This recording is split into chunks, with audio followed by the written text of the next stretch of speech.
আজরাইলের মতো কঠিন জিনিস, পাষাণ জিনিস, নির্দয় জিনিস আল্লাহ দ্বিতীয় আরেকটা সৃষ্টি করেননি।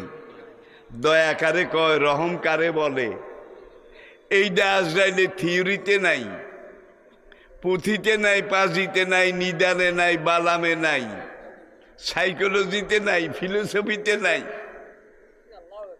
সেই আজরাইল আজকে সাদ্দাদের এই অবস্থা দেখে সেখানে দাঁড়াইয়া দাঁড়াইয়া কান্দে। আজরাইল কয়, ইয়া রব, বেচারা এত কষ্ট করেছে, এত শ্রম, এত ঘাম, এত অর্থ ব্যয় করেছে, এক দুঃখ যায় খেলে, আরেক দুঃখ যায় দেখলে। বেচারা অন্তর ভিতরে যাক না, কি বানাইলো, কেমন বানাইলো, একটু চোখ দিয়ে দেখুক। আল্লাহ কয়, তাহলে আজরাইল, দেখা যায় সাদ্দাদের জন্য আমার চেয়ে তোমার মায়া বেশি। এর আগে তুমি কোনোদিন কাঁদছিলা কিনা? আল্লাহ আজরাইলকে জিজ্ঞাসা করে। আজরাইলকে বালা আল্লাহে, আল্লাহর কসম, এর আগে একদিন কেঁদেছিলাম আমি।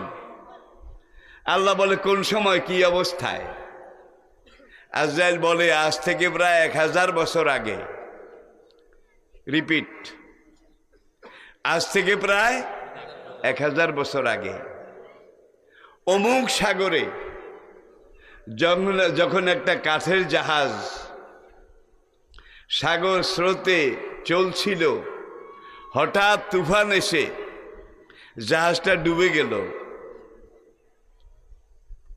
ঝড়ের দাপটে, অমোঘ প্রতাপ, পানির তরঙ্গের আঘাতে জাহাজের প্রত্যেকটা তক্তা ছুটে গেল, খুলে গেল।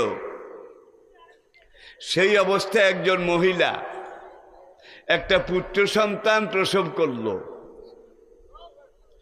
সন্তানটাকে সে প্রসবের পরে একটা তক্তা ধরে তক্তার উপরে শোয়াইল।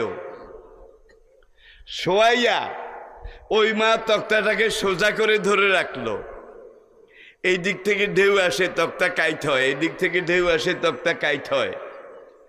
মহিলা জীবন দিয়ে চেষ্টা করতেছে তক্তাটা যেন ঢেউয়ের আঘাতে কাত না হয়।